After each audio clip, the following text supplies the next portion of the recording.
Today we take a look inside George Weston Foods' Castlemaine operations, where there are 16 ABB palletising robots working to serve 32 packaging lines, making it Australia's largest palletising system.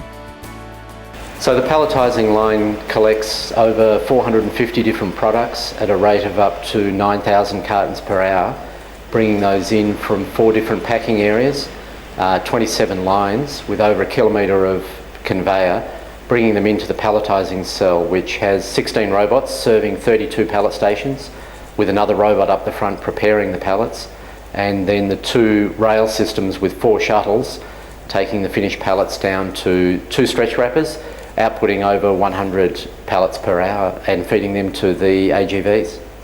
The factory is separated into 4 key plants. We've got ham, bacon, salami and continental small goods, and each of those plants is serviced by a shared palletiser and distribution service.